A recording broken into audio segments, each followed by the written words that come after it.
Anas ibn Malik radhiyallohu anhudan rivoyat qilgan quyidagi hadisni siz azizlarga o'qib eshittirib amal qilishligimizni Allohdan so'ragan holda aytib bermoqchi edim. Ida aradallohu bi abdihil khayr. Agar Alloh deyaptilar payg'ambarimiz alayhi salatu vassalam. Agar Alloh qaysi bir bandaga yaxshilikni ravo ko'rsa, ajjala lahul uqubata fid dunya. Alloh taolo o'sha bandani mana shu dunyoni o'zida jazo berar. Hammamiz gunohkormiz. Shu bandaga yaxshiligini ravo ko'rsa, shu dunyoda Alloh taolo unga ba'zi bir uqubatlarni berib turar ekan. Kimni yomon ko'rsa, bu dunyoda har qancha holati bo'lsin, unga uqubat bermasdan narigi dunyoda jazosiga saqlab qo'yar ekan, Alloh saqlasin. Shuning uchun ozginagina betob bo'lishligimizga ham alhamdulillahki gunohlarimizga kafforat bo'lar ekan. Bunaqa holatda albatta shukr qilib sabrda turishligimiz kerak. Sabr qilsak inshaalloh Alloh buni ziyodasini beradi. Alloh azza va jalla siz va bizlarga mana shu sabrimiz evaziga mukofot berishligini va'da qildi. Qur'oni Karimda ko'p aytamizki, mana istirjo kalimasini aytamiz. Inna lillahi va inna ilayhi roji'un. Hammamiz Allohnikimiz, hammamiz Allohga qaytamiz. Mana shu eng mo'minlarni har qanday musibat yetganda tinchlantiradigan istirjo kalimasi. Inna lillahi va inna ilayhi roji'un. Hammamiz Allohnikimiz, hammamiz Allohga qaytamiz. Shunday ekan, dard ham o'tguvchi, umr ham o'tguvchi, hammamiz o'tguvchi. Ertaga Allohning huzuriga borishimiz bor. Qiyomat bor, azob bor. Shunday ekan, biz o'zimizni to'g'rilashimiz kerak. Tavba qilishimiz kerak azizlar.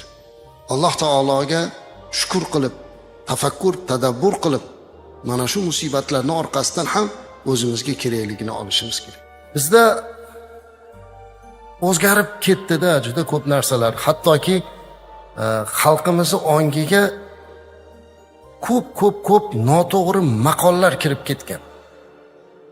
Masalan, aytadi, sherikchilik qilib bo'lmaydi, sherikchilik go'shtini hech kim yemaydi va hokazo aytadi. Va shuning ichida eng yomon maqollardan bittasi, yetim qo'zi asrasang og'zi burning moy bo'lar, yetim bola asrasang og'zi burning qon bo'lar degan juda xato maqol bor.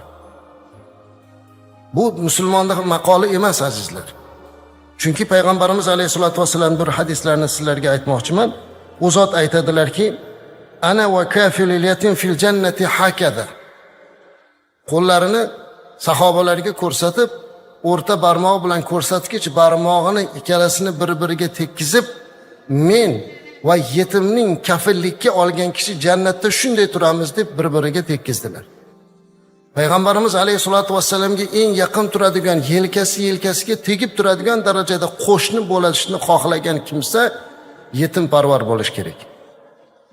Yuqorida aytilgan maqol Payg'ambarimiz alayhisolatu vassalamning hadislarini inkor qilishlik bilan birga juda katta gunoh ham. Qanday qilib Payg'ambarimiz alayhisolatu vassalam yetim parvar bo'lgan odam bilan jannatda men shunday turaman deb tursa-yu, biz yetim boqsang og'zing qon bo'ladi desak. Musulmonning gapi emas. Yetim parvar bo'lishimiz kerak. Yetimni boshini silashimiz kerak. Kitoblarimizda qarang, Rasulimiz alayhisolatu vassalam bir hadislari bor, o'sha kim yetimni boshini silasa, bu to'g'ri ma'nodagi silash. Sochlarini tuki barobaricha unga ajr bo'ladi degan. Men bir paytlar ko'zim tushgan edi bir gapni. Agar deydi biror bir odam yetimni boshini silasa, yuqoridan pastga qarab silasin, pastdan yuqoriga silamasin, sochi qayrilib ozor berib qo'ysa qiyomatda javob beradi deyapti.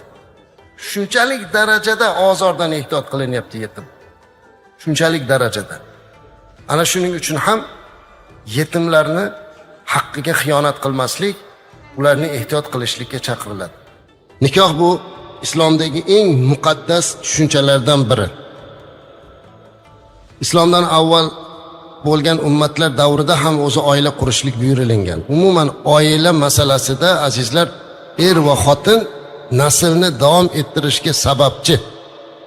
Bizning dinimizdagi sababiyat qonuni asosida yaratgan dunyoni Alloh insoniyatning ko'payishligini er va xotin, ya'ni ota va ona orqali bo'lishligini o'zi xohladi. Allohning irodasi. Shuning uchun ba'zilarimizni erkak, ba'zilarimizni ayol qilib yaratdi. Va inson o'z jufti bilangina baxti mukammal bo'ladi. Odam alayhissalomning jannatda hamma narsasi bor.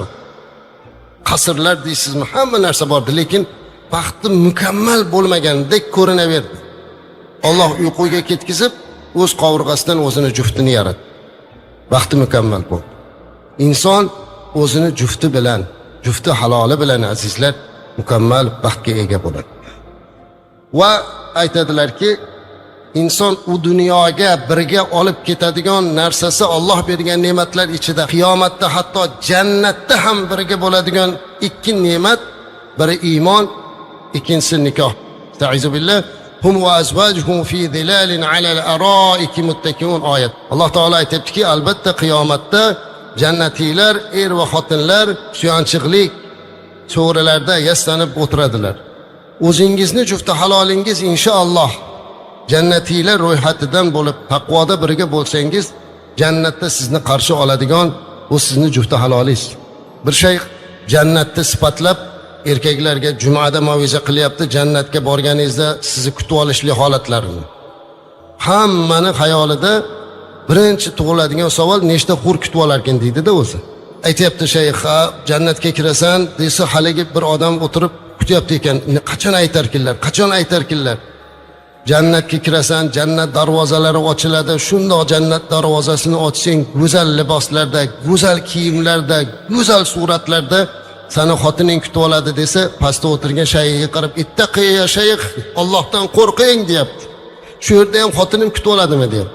Aslida u bu dunyodagi xotin tasavvur qilyapti, lekin azizlar, bu dunyodagi jufti halolimiz jannatda orzu qilgan darajadan ham go'zal bir suratda bo'ladi. U dunyoda boshqa endi azizlar. Shuning uchun biz ayolimiz bilan jannatga birga kirishlikni harakatida bo'lishimiz kerak. Demak, bizning jufti halollarimiz albatta jannatda ham birga bo'ladi. Modomiki agar har birimiz taqvoda, dini diyonatda bo'lsak. Sabr bu azizlar qiyinchilik, tangchilik kelgan mahalda sobit turib o'zini ushlash. Sabr 3 xil. Ya'ni musibatga sabr qilish, ma'siyatdan sabr qilish, toatga sabr qilish. Musibat bilamiz, har qanday musibat bo'lsin, bunga sabr qilishlik talab qilinadi. Qanaqa musibat bo'lsin, bunga sabr qilishlik kerak. Musibatda katta kichigi bo'lmaydi azizlar. Hatto Payg'ambarimiz alayhisolatu vassalam poyovzalning boylaydigan ipi uzilib ketishlik ham bir musibat, unga ham inna lillahi va inna ilayhi rojiun deganlar. Hechkina xoh u ma'naviy bo'lsin, xoh iqtisodiy bo'lsin, hammasi bir imtihon. Buning uchun albatta odam, har qanday mo'min musulmon sabrlik, qanoatli bo'lishlik kerak va bu sabri evaziga mukofotni umid qilish kerak. Yoki bo'lmasa ma'siyatdan sabr. Ma'siyatdan sabr degani gunohlar qilishlikdan saqlanish. Bunga ham sabr kerak. Bir insonni bir xonadonga qamab ustini qulflab, bunga hech qanday gunoh qilishning imkoniyatini bermasak, aytaylik unga ichkilik bermasak, biz u odamni ichmayapti deb ayta olmaymiz. Icha olmayapti deb aytamiz. İmkoniyati yo'q. Lekin hamma narsani bilib turib, imkoniyati bo'la turib, shunday ma'siyatni ko'rib, shundan o'zini saqlab olishlik uchun katta sabr kerak, taqvo kerak. Allohning toati uchun ham sabr kerak. Mana kelamiz, tahorat olamiz, kirib o'tirishligimiz mana shu toat, itoat uchun ham sabr kerak. Umuman mo'min musulmon odam har qanday holatda o'ta sabrli bo'lishlik kerak. Esimizdan chiqarmasligimiz kerakki, Alloh azza va jallani ham as-sabur ismi borligi. Hech o'zingizga savol berib ko'rganmisiz? Alloh sabr qiluvchi. Alloh azza va jalla qanaqa sabr qiladi? Musibat yetmasa, har qanday musibatni bartaraf qiluvchi zot, dard berguvchi, shifo berguvchi o'zi. Payg'ambarimiz alayhisolatu vasallam shunga javob berganlar. Aytadilarki, aziyatga Allohdan ko'ra sabr qiluvchi zot yo'q deydilar. Alloh o'zi yaratgan bandasi unga kimdir sherik qilsa, kufr keltirsa ham sabr qilib Alloh taolo uni ofiyatli qilib uni rizqini beradi dedi. Alloh sabr ila hammasiga berar ekan. Biz shundan o'zimizga xulosa olishimiz kerak aslida. Har qanday holatda sabrga intilishimiz kerak. sabrli bo'lishimiz kerak. Alloh Qur'oni Karimda aytadiki, "Estaizu billah, va lanabluwannakum bi shay'in minal khawfi wal ju'i wa naqsin minal amwali wal anfusi wath thamarat wa bashiris sabirin alladhina idha asabatuhum musibah qalu inna lillahi va inna ilayhi roji'un." Alloh o'zi marhamat qilib aytayapti. Sizlarni biz imtihon qilamiz deyapti. Qarang, imtihonligini isboti. Va lanabluwannakum, biz sizlarni imtihon qilamiz. Qanday imtihon? Alloh aytayapti. Bi shay'in minal xavf, sizlarga xavf solishlik bilan imtihon qilamiz. Xavf ham bir imtihon. Mana shu xavf solinganda, qalbiga xavf tushganda, biror narsadan qo'rqqanda, uni imtihon deb qabul qilib, Allohning yordami bilan mana shu xavfdan chiqib ketishlikni Allohdan so'raladi. Val ju', ochlik bilan, ya'ni qiyinchilik, mushkullik bilan imtihon qilib ko'ramiz deyapti Alloh taolo. Va naqsi minal amwal, mol dunyoyingizni kamaytirishlik bilan imtihon qilib ko'ramiz. Val anfus, o'zlaringizni ichlaringizdan jigar go'shalaringizni, ota-onalaringizni, aka-ukalaringizni, ba'zan shirindan shakar farzandlaringizni olib imtihon qilib ko'raman deyapti Alloh. Bir xilgi insonlar noto'g'ri talqin ham qiladiki, biror bir odamda boshiga birdan bir musibat tushib qolsa, bir falokat uchrab qolsa, yo birdan aytaylik badavlat odam inqirozga uchrab qolsa, kasal bo'lib qolsa, qandaydir bir qiyinchilikka tushib qolsa, ba'zan aytamizki, ha, o'zi haddidan oshib ketuvdi-da. O'zi bundoq bo'luvdi-da. Bu Allohning ko'rsatishi shunaqa bo'ladi. Yo'q, birodar. Alloh taolo faqatgina bir insonni yomon bo'lganligi uchungina imtihonga solmaydi. Kim boshiga qiyinchilik tushayotgan bo'lsa, u yomon inson bo'lganligi uchun bu holatga tushmayapti. Ushbu imtihonlar meva-chevalarni kamaytirishlik, qurg'oqchilik berishlik. Ya'ni har xil xavflarni mana Alloh o'zi Qur'onda aytib turibdi. Mana shunaqa holatlar bilan sizlarni imtihon qilamiz deyapti. Va orqasidan va bashiris sobirin. Ana o'sha boshiga shu musibatlar, mana shu sinovlar tushib turganda sabr qilib turganlarga bashorat bering, xush xabar bering deyapti. Jannat xush xabarini bering deyapti. Bu musibatlar kelgan mahalda banda sabr qilib nima deyish kerak? U inson inna lillahi va inna ilayhi roji'un. Bu istirjo kalimasi azizlar. Bu kalima eng dunyodagi inson mu'min bandani qalbiga eng katta rohat olib keladigan kalima mana shu. Inna lillahi va inna ilayhi roji'un. Hammamiz Allohnikimiz, hammamiz Allohga qaytamiz. Har qanday boshiga qiyinchilik tushganda birinchi aytadigan kalima shu bo'ladi. Payg'ambarimiz alayhisolatu vasallam mana shu kalimani o'rgatdilar. Namuna bo'ldilar. Uvays al-Qaroni sahobalar davrida yashagan, rahmatullohi alayhi, u zot tobiinlardan bo'lgan. Tobiin degani kim? Sahobalarni ko'rganlarni tobiin deydi. Tobiinlarni ko'rganlarni tabi'a tobiin deydi. Lekin al-Qaroni Yamanda bo'lgan, Qaron qishlog'ida bo'lgan, payg'ambarimiz alayhisolamni ko'rish imkoniyati bor edi. Rasululloh sollallohu alayhi vasallam davrlarida o'zi iymonga kelgan edi. Imom Muslimning sharhida keladi, Imom Navoiy sharhida keladi, bu sahih. Borib sahobalik baxtini ko'rishligi mumkin edi payg'ambarimiz alayhisolamni ko'rib, lekin onasi qari bo'lib qaraydigani yo'q bo'lgani uchun chiqa olmagan. Yig'lar edilar payg'ambarimiz alayhisolamni ko'rmaganligidan. Onasiga qarab, ammo Uvays al-Qaroni rahmatullohi alayhi bir narsani bilmagan edilarki, payg'ambarimiz alayhisolam bu dunyodan ketishdan oldin sahobalariga qarab, qo'llarini Yaman tomonga ko'rsatib, shu yurtdan bir odam keladi, uning ismi Uvays bo'ladi dedilar. Onasi tufayli meni oldimga kela olmadi. Ey Umar dedilar, Hazrat Umar radhiyallohu anhu, agar uni ko'rsang duo ol dedilar. Qarang azizlar. Tiriklik mahalda jannatiyligi bashorati bergan sahobalarga qarab, u kelganda duosini oling deyaptilar. Hazrat Umar radhiyallohu anhu qachon xalifa bo'lganlarida, qachon Yamandan odam kelsa so'radilar, "Uvays al-Qaroni degan odam taniysanmi?" deb. Ko'rmasdan turib. Payg'ambarimiz alayhisalom ishora beruvdilarki, u yo'g'on bo'ladi, qo'lida bir oq dog'i bo'ladi. Chunki u mahu kasali bilan og'rib, duo qilib Alloh shifo bergandan keyin Allohdan so'ragan ekan, "Tangacha joyini menga oqlikni qoldirib qo'yginki, seni marhamatingni unutmay yuraydi." Mana shu zotni kutib yashadi. Nimaga erishdi bu martabasi bilan? onaga bo'lgan xizmati bilan. Sahobai kiromlar, tobiinlar, salafu solihinlar, ulug' allomalar, avliyoullohlar hammasi ota-onani xizmatidan bo'ldi azizlar. Shunday ekan, biz ham ular uchun dunyodagi eng yaxshi so'zlarni gapiradigan farzand bo'lishimiz kerak. Ular uchun jonimizni fido qilib, ular uchun xizmatkor bo'lib yashamoqligimiz kerak. Dar haqiqat ona juda ham ulug'. Chunki ona homiladorlikni qiyinchilik mashaqqatini boshdan o'tkazadi. 9 oy bizni batni muboraklarida ko'tarib yuradilar. O'limni bo'yniga olib bolani dunyoga kelgizadi. O'lib qolish mumkin azizlar. Shunga rozi bo'ladi. Kechqurungi uyqusini bolasining uxlashligi uchun o'zini uyqusidan kechadi. Bola kulsa kuladi, yig'lasa yig'laydi. Jonini fido qiladi. Lekin biz katta bo'lganimizda bu xizmatlarda hammasini afsuska unutamiz. Umrda berilinganlarini ichida o'ziga yarasha nozik eng e'tiborli joylari bor. Bundan bittasi yoshlikdir, yigitlikdir. Yigitlik ham o'ta e'tiborli narsa ekan. Bu ham qiyomatda so'raladigan narsa. Payg'ambarimiz alayhisalom buni ham aytdilar. Yigitlikdan ham so'ralinadi dedi. Va yigitligini g'animat qilib o'tkazganlarga katta mukofotlar va'da qilindi. Mana shunday mukofotlardan bittasi arshning soyasida rohat olishlikdir.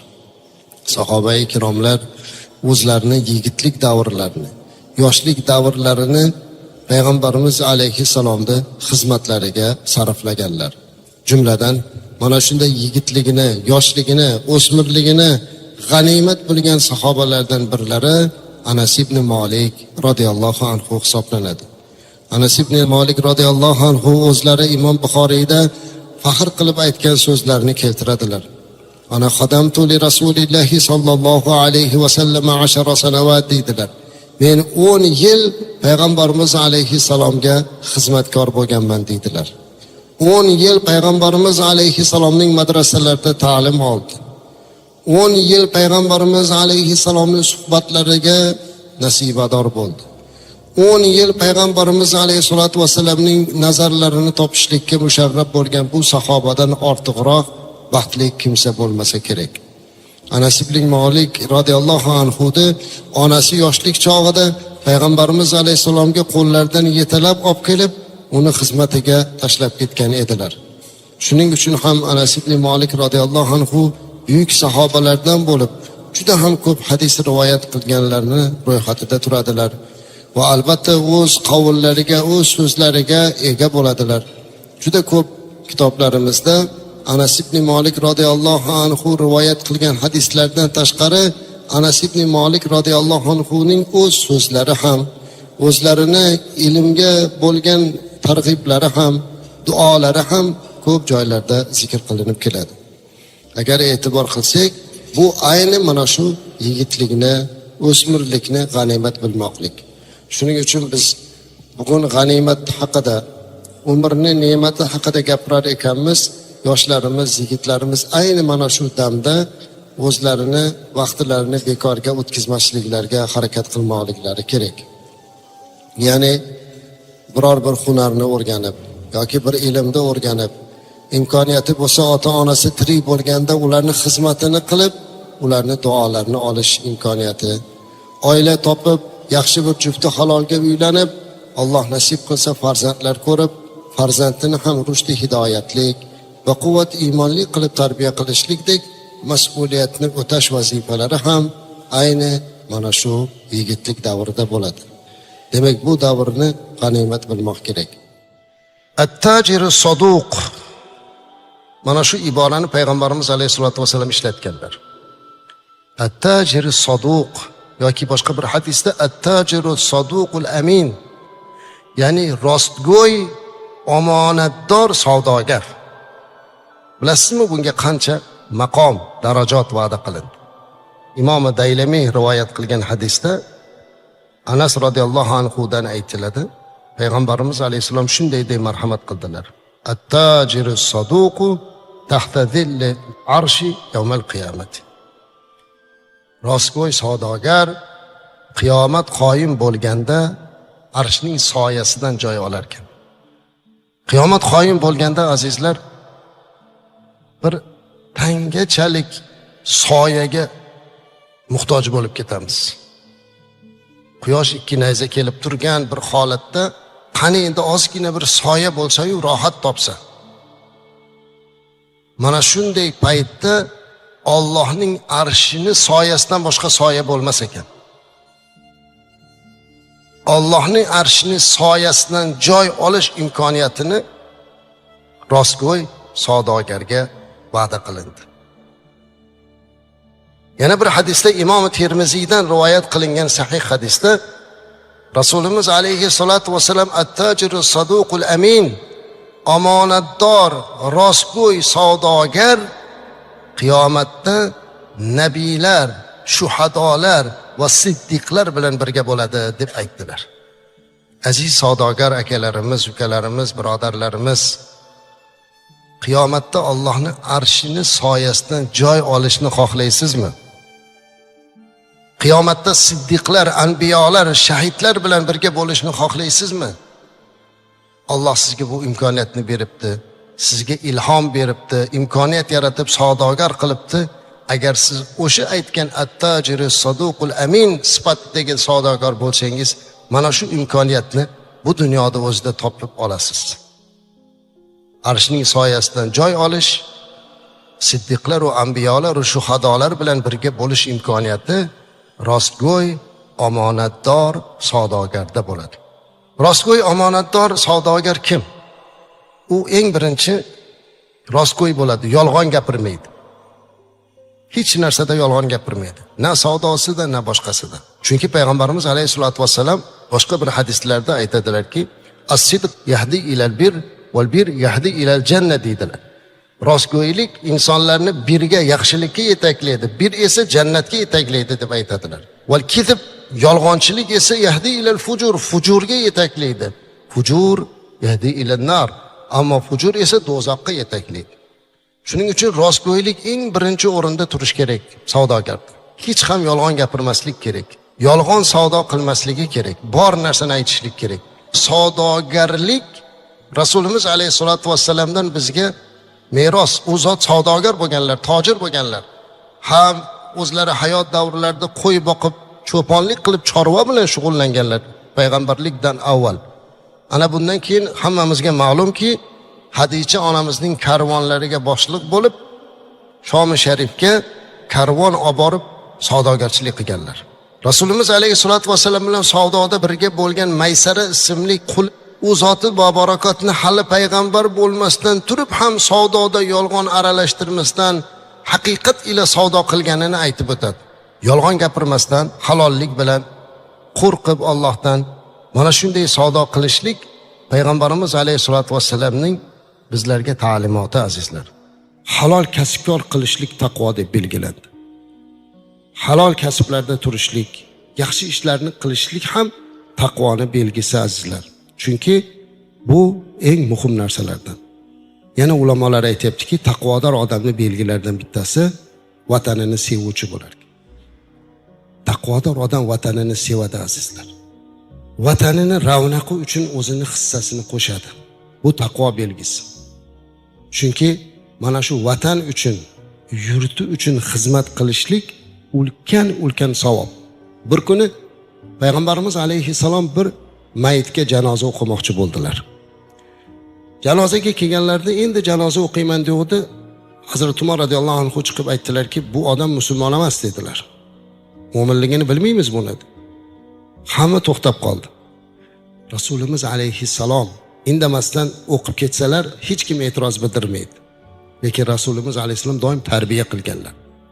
Shu payt jamoatga burilib, mana shu marhumni taniydiganlar bormi dedilar. Bu marhumni musulmon qilishi kerak bo'lgan ishni qilganda ko'rganlar bormi dedilar. Hech kim indamadi. Qayta so'ragandagi bir odam aytdiki, "Men bu odamni taniyman, lekin nima musulmonlikdagi ish qilganini bilmayman, uni bitta yaxshiligiga guvohman" dedilar. Nima yaxshiligiga? Bir kuni chegaraga soqchi qilib qo'ygan edingiz. Uxlamadik, charchab qoldik, dushman kelyapti, uxlamasdan turibmiz. Mana shu marhum bizni oldimizdan o'tib qolib, bizni ko'rib, sizlar charchabsizlar, uxlab orom olinglar. Men o'rningizga qo'riqchilik qilaman, soqchilik qilaman deb chegarada soqchilik qilib turgan edilar deb aytuvdi. Haligi odam gapini tugatmas payg'ambarimiz alayhisalom Allohu akbar deb janozani boshladilar.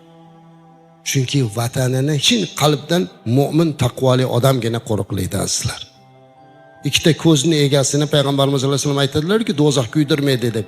Bittasi Alloh uchun yig'lagan ko'z, ikkinchisi yurtini, vatanini, dini, diyonatini, oilasini o'ylab uxlamasdan qo'riqchilik qilgan ko'z. Mana aytaylik, xodimlar, ichki ishlar xodimi bo'lsin, Milliy gvardiya bo'lsin, askarlarimiz bo'lsin azizlar. Bir kun uxlamasdan vatanini qo'riqlashi ularni shuncha savobga olib kelyapti. Nima uchun qiladi bu narsani? Vatanini sevgani uchun. Shuning uchun musulmon odam azizlar vatanini sevish kerak. Vatanni sevib, o'sha vatan uchun jonini fido qilish kerak. Yana bitta johilligini kecha bir guvoh bo'ldim. Bitta odam ayoli kasal bo'lgan ekan, mashinasiga solib doktorga olib borib, ayoli og'irroq betob. Shifokorga olib borgan ekan, endi yarim tunda borgan, favqulodda borgan, borsa shifokor erkak kishi chiqqanda u aytgan, "Yo'q, erkak kishi bo'lsa ko'rsatmayman. Ayolga ko'rsataman." Chiqib ketgan, yana bitta shifoxonaga borib, u yerda xullas ayoli nobud bo'lgan. Bu johillik bilan ayolini o'ldirishga sabab bo'ldi. Bu taqvo emas azizlar. Endi bu tomonini bitta olib aytay. U shunaqa davoni qilayotganlarni o'zlari birortasi qizini o'qitmaydi. Qizlarni o'qitayotganlarni tanqid qiladi. Deydi, qarang, bu qanaqa taqvodor qizini o'qityapti. Birodar, asli sizga o'xshaganda xotinini, qizini davolataman deb o'qityapti. Unga rahmat aytish kerak. Birinchidan, ikkinchidan, asli islom nuqtai nazaridan olib qaraganda Hidoyada yozyapti, qarang. Hidoya kitobimiz bilasizlar, mashhur kitob. Burxonli Marg'iloniyning kitobi. Mani gapim emas bu. Burxonli Marg'iloniy rahmatullohi alayhining gaplarini o'qib beryapman. Va yajuzu lit-tabibi an yanzura ila mawdi'il marad minha lid-darura.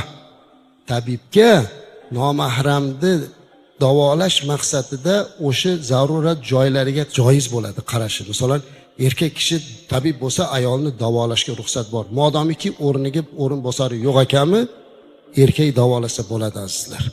Erkakni ayol davolasa bo'ladi. Zarurat bo'lsa. Lekin hammamizda ham g'ayrat bor. Hammamizda ham aytaylik, millatimizga xos bo'lgan aytaylik g'urur bor. Ayolimga ayol qarasin, erkagiga erkak, lekin bu degani jaholatga olib borib bittasini nobud qilishlik kerak degani emas-da. Qolaversa, amaliyotlarda o'sha operatsiya o'tkazishlikda bechora shifokor u ming Alloh deb turadi u yerda qo'rqib. Uni hayoliga boshqa narsa kelmaydi. Bu jaholatdan ortiq narsa emas. Zarurat nuqtai nazaridan bo'lganda erkak doktor ayolni, ayol doktor erkakni davolasa bo'ladi. Endi buni oldini olishlik uchun qizlarimizni o'qitaylik-da bo'lmasa. Ta'lim beraylik-da azizlar. Qaysi sohada bo'lmasin. Doktor qilaylik, boshqa sohalarda ham qilaylik. Chunki kerakmi? Kerak, hamma sohada ayolning yordami. Talab qilyapmiz-ku. Demak, o'qitaylik. Shunda jamiyatdagi nomutanosiblik yo'qoladi. Lekin kechirasizlar, u agar bunday qiladigan bo'lsa, bu taqvo emas, bu jaholat. Men bundan bir necha yil burun bir janozaga borganimda, meni chekaga tortib turmush o'rtog'i, meni ayolim shu darajada taqvoligidiki, bir kasallik bilan olamdan o'tdi. Shu kasalligini xijolatlik joyida bo'lganligi uchun erkak doktorga ko'rsatishdan yuz o'girib, qon ketish bilan o'lishga rozi bo'ldi deb. Bu taqvo emas, bu jaholat. Mayli bu onaxon taqvoda turgandir, lekin jamiyat nima deydi qiyomatda? Men aytdim, otaxon, siz nima deysiz qiyomatda? Men nima deyman domla bo'lib turib, ertaga qiyomatda shu narsani aytmasam. Shuning uchun bu jaholat azizlar. Buni taqvoga aralashtirish kerak emas. Taqvo ilm bilan, ma'rifat bilan, amal bilan, go'zal xulq bilan bo'ladi. Bu masjidga anchadan beri kelish niyati dedim. Bu yangi ochilishida ham Allohning bir hikmati, marhamati, mana shu keyingi davrdagi islohotlarni bir ko'rinishi, necha yillab ochilmagan masjidlarimiz Allohga shukr keyingi paytda ozginagina 3-4 yil ichida azizlar 200 ga yaqin yangi masjid ochdik. Alloh prezidentimizning umrlarini uzoq qilsin azizlar.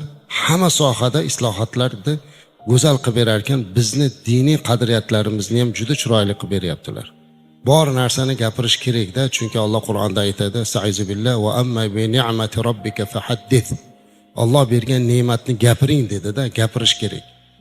Bugun Islom sivilizatsiya markazi yoki Imom Buxoriy majmuasini ko'rgan har qanday odam lol qolmay iloji yo'q.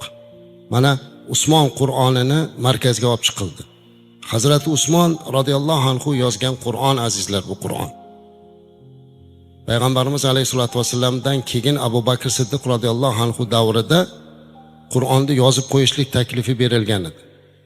Abu Bakr Siddiq radhiyallohu anhu birdaniga unamaganlar. Aytganlarki, Rasululloh buyurmagan ishni qilmayman, bir tog'ni ko'chir desanglar ko'chiraman, lekin bunga fatvo bera olmayman deb turganlar. Keyinchalik janglarda qorilar olamdan o'tib shahid bo'lgandan keyin ko'pchilik katta sahobalar kirib Qur'onni ko'chirib qo'ymasak bo'lmaydi degan taklif berganlardan keyin o'zi shu paytgacha ham terilarga, o'sloqlarga yozilgani borda hammasini jamlab bitta Qur'on holatiga keltirgan va bu rivoyatlarda Hafsa onamizning uyida saqlangan. Hazrat Umar radhiyallohu anhu qizlari. Hazrat Usmon radhiyallohu anhu xalifa bo'lganlarida dunyoda keyin har xil qiroatlar chiqib ketgandan keyin qolganini hammasini bartaraf qilib o'zlari shu Qur'onni yozdirganlar. Dunyoga keyin asl Qur'onning nusxasini tarqatgan. Bizdagi Qur'on Hazrat Usmon radhiyallohu anhu o'zlarida turgan, Qur'on tilovat qilib o'tirib turgan paytda shahid bo'lib qoni sachragan Qur'on azizlar. Shunaqa deyiladi. Uning dog'lari ham bor. Faqatgina ekspertizaga berishga qiynaldik, ammo UNESCO tashkiloti 2000-yilda obdon ilmiy tekshiruv bir necha marta tekshiruvlarda o'tkazib turib, haqiqiy ekanligiga sertifikat bergan azizlar. Guvohnoma bergan. Chunki boshqa joylarda ham bor, aytaylik, Qohirada bor, Angliyada bor, Turkiyada bor. Lekin bizdagi Qur'onni Toshkent Qur'oni ham deyiladi ko'proq kitoblarda. Bu Qur'on asl ekanligi va eng qadimiy ekanligini ko'rsatadi. O'sha Qur'on u yoqqa ko'chgan, bu yoqqa ko'chgan, vaqtiga kelib Bag'dodga kelgan. 13-asrda sohibi Qur'on Amir Temur bobomiz borib o'sha Qur'onni bu yoqqa Samarqandga olib kelganlar. Ba'zi rivoyatlarda Qoffoli Shoshiy rahmatullohi alayhi ishtirok etgan kelishida deydilar. Qur'on kelib Samarqandda turgan. Keyin Chor Rossiyasi kelib bu yoqda urushlar bo'lgandan keyin olib ketib qolib Sankt-Peterburgda qancha saqladi. 1905-yilda shu Qur'ondan 50 ta nusxa ko'chirilgan dunyoga, asli qolgan. 1917-yilda Ufa musulmonlari qattiq talabi bilan Ufaga keltirilgan. 1924-yilda Turkiston ulamolari, olimlari xalqini qattiq qistovidan keyin 24-yil bizga olib kelingan. Bu bir qanchagacha o'sha manbashunoslik, sharqshunoslik institutida, kutubxonalarda, har xil joylarda, qorong'i joylarda saqlandi. Keyin 89-yil xabariylar bor, bizni diniy idoraga berilgan bu narsa. Bu yerda ham bitta xonada saqladik, juda qiyinlik. Endi Qur'on shuncha asr o'tib, davlatimiz rahbari prezidentimizning harakatlari bilan o'zini joyiga, o'zini maqomiga o'rnadi azizlar. Alloh nasib qilsa sivilizatsiya markazi ochiladigan bo'lsa, borib ko'rsangiz, beixtiyor ko'zingizga yosh keladi. Qaniydi bu Qur'onning tili bo'lsa-yu, bo'lgan voqealarni gapirib bersa deysiz. Ne hodisa-yu voqealarning guvohi bo'lmadi. Shu Qur'on bugun mana shu markazdan joy topdi azizlar. Bularda hammasi azizlar, mana shu katta bir Allohning marhamati. Xuddi shuningdek aytmoqchi bo'lganim, bu masjidning ochilishi va boshqa masjidlarning ochilishi ham hammasi mana shu yurtimizdagi olib borilayotgan go'zal bir siyosat, davlat rahbarini inson qadri tamoyilini olg'a surayotgan nishonasi. Buni gapirish, bunga shukrona qilish va buni qadriga yetish kerak azizlar. Alloh bizni hammamizni mana shu ne'matda bardavom qilsin. Rasulimiz alayhisalom yana aytdilar, Zayd ibn Horisa ayolidan shikoyat qilib kelganlarda payg'ambarimiz alayhisalom ittaqillaha va amsika alayka zawjaka degan ekanlar. ayolingni ushlab qol, Allohga taqvo qil. Demak, taqvo oilaviy munosabatda ham kerak. Oilaviy munosabatda ham taqvo kerak azizlar. Er va xotin munosabatida taqvo eng muhimi. Allohdan qo'rqishlik. Chunki payg'ambarimiz alayhisolatu vassalam ittaqulloha fin nisa'i fa innakum akhadhtumuhunna bi amanillahi deganlar. Ayollar borasida taqvo qilinglar, Allohdan qo'rqinglar, chunki siz ularni Allohning himoyasi bilan oldingiz dedilar. Hatto hajjatul vadoda azizlar, payg'ambarimiz alayhisalom xutba qilganlar. O'sha xutbalardan keyin olamdan o'tganlar, boshqa haj qilmaganlar. O'sha xutbalarida ham bir nechta joyda mana shu gapni aytganlar, ayollar bobida Allohdan qo'rqinglar deb. Agar oilada er xotin muomalasida taqvoda tursa, oila baxtli bo'ladi. Bu ayolni mana Allohning omonati deb qabul qilsa, taqvodor odam unga zulm qilmaydi hech qachon azizlar. Oila mustahkam bo'lishligi uchun eng birinchi mana shu taqvo oilada kerak. Rasulimizning ko'rsatmalari bor. Ittaqulloha va'dilu bayna avladikum. Allohga taqvo qilinglar, farzandlaringiz orasida adolatlik bo'linglar. Demak, farzandlar muomalasida ham taqvo kerak ekan. Adolat bo'lish kerak azizlar. Farzandlar orasida adolat bo'lmasa bo'lmaydi. Qanaqa adolat? Biriga boshqacha muomala qilib, ikkinchisiga boshqacha muomala qilmaslik kerak. Hatto o'sha meros masalasida ham Qur'onga muvofiq teng taqsim qilinadi. Bizlarda bolalarga muomalada bir oz adolat buzilyapti. Toparmon, tuparmon bolamizni boshqacharoq ko'ramiz. Bu bolamiz yaxshi topyapti, bunga muomalani boshqacha qilamiz. Bu narsa bu ukalariga yoki narigi farzandimizga juda yomon ta'sir qiladi. Ha, otamga demak pul kerak. Onamga shu kerak ekanda. Shu narsa uchun ular bizga muomala, yo'q, bunaqa bo'lmaslik kerak. Nima bo'lgan taqdirda ham muhabbat, mehr bobida ularga adolatlik muomala qilishimiz kerak aslan. Farzandlar o'rtasida adolat bilan turishligimiz kerak. Hattoki ota ko'chadan bir hadiya olib kelsa, birinchi bo'lib qiziga bersin dedi fiqh kitoblarida.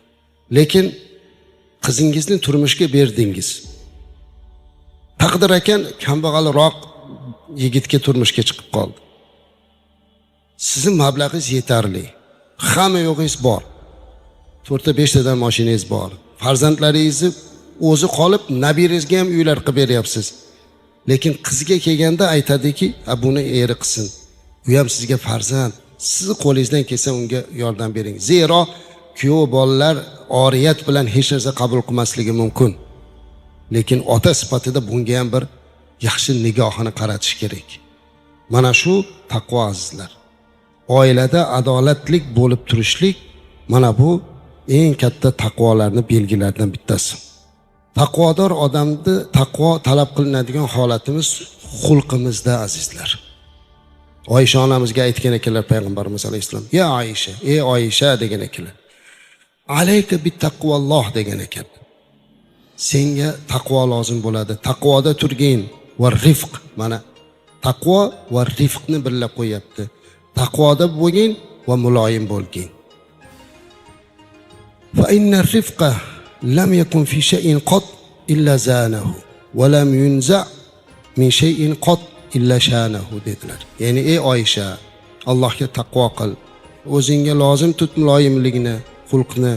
Chunki muloyimlik qaysi narsada bo'lsa, uni bezaydi, uni qaysi narsadan tortib olinsa, u ayblik bo'lib qoladi dedilar. Musulmon odam azizlar qo'pol bo'lmaydi. Musulmon odam xush muomalalik bo'ladi, muloyim bo'ladi. Qo'rqoq bo'lmaydi. Muloyimlik bilan, xush muomalalik bilan, chiroylik xulq bilan qo'rqoqlikni aralashtirish kerak emas. Mo'min odam qo'rqoq bo'lmaydi, shijoatlik bo'ladi kerak bo'lganda. Lekin tabiatan mo'min odam muloyim, husni xulq bo'ladi. Ayniqsa taqvolikni da'vo qilayotgan odam. Lekin kechirasizlar-ku, ba'zan mana shu taqvoni talab qilayotganlarimizda qo'pollik bo'ladi. Muomalamizda qo'pol bo'lamiz. shu masjiddan chiqingda, agar bittasini mashinasini boshqa mashina bilan shoshilib to'sib qo'ygan bo'lsa yoki bir qilgan bo'lsa, ana o'sha yerda qo'pollikni boshlaydi. Bir oz chiqqanimizdan keyin tabiiy ravishda mashinalarimiz tiqilishni boshlaydi, o'sha joydan boshlaymiz. Qani bu bizni taqvoyimiz? Qani biz Allohning uyiga kirib ma'naviy ozuqa olib chiqib xulqlanganimiz qayerga ketdi unda? Aksincha azizlar, bir haftada bir marta juma bizni ma'naviy tarbiyalanishimizga imkoniyat. Bir haftada sovib qolgan bo'lsak, bir oz uzoqlashib qolgan bo'lsak dinimizdan, odobimizdan, axloqimizdan, mana shu juma sabab biz yana tiklanib olamiz. Ha, yaxshi bo'ldi, jumada yaxshi o'zimga kelib qoldim deb chiqish kerak. Ana o'sha xulqi bo'lishligi kerak. Abdulloh ibn Mas'ud radhiyallohu anhu bu gaplari bor. Hikmatni boshi bu taqvo. Taqvo bo'lsa odam hikmatli bo'ladi. Mana birinchi bo'lib demak o'sha taqvo lozim bo'lgan narsa, taqvodorlik hissiyoti, taqvodorlik belgisi bu itoat ekan. Itoat hamma joyda bo'lish kerak-da azizlar. Bitta tashkilot bo'lsin, rahbar bo'lsin, u yerda unga itoat qilinish kerak. Oila bo'lsa, oila rahbariga itoat bo'lish kerak. Hattoki payg'ambarimiz alayhisalomning bir ajoyib bir odatlari bor edi, sunnatlari azizlar. 3 ta odam ko'chada safarga ketayotgan bo'lsa, sahobalar shularni bittasini rahbar qilib qo'yardilar. Aytardilarki, kim ketyapti o'lanchi? Sen jamoaga rahbarsan derdilar. Rahbarsizlik bo'lmasligi uchun shunday qilardilar. Mana safarga chiqqanda bilasizlar, agar safarga chiqqaningizda bitta ichingizda rahbaringiz bo'lmasa, hech safaringizda rohat bo'lmaydi-da. Biri u deydi, biri bu deydi, biri masalan bu yerga boramiz deydi, biri bu yerda ovqatlanamiz deydi, bu yerda bu qilamiz deydi. 3 ta ulpat bilan chiqsangiz ham bittasi agar jo'raboshi bo'lmasa, gapingizga to'g'ri kelmaydi. Shuning uchun odatda bitta jo'raboshi tayinlab olamiz. Falonchini aytganini qilaylik deymiz. Chunki 10 ta odamda 10 xil fikr bo'ladi. Hammada o'zini fikri bor, o'zini qarashi bor. Lekin agar har kim o'zini fikri bilan ish qilsa, unda ish yurmaydi. Oilada ham shunday. Hamma o'zicha gapiraveradi, qarorni ota qabul qiladi. Aytadi, "Xo'p, yaxshi bolam, hamma gaping to'g'ri, lekin mana uni qil, yaxshi bo'ladi" deymiz. O'g'limiz dod deydi, faryod deydi, biz aytganimizni qiladi. Bir kunlar o'tgandan keyin uzr, to'g'ri aytgan ekansiz deydi. Chunki u rahbarda tajriba bor. Shuning uchun bu jamiyatda ham rahbarga itoat qilish kerak azizlar. Bu taqvo belgisi.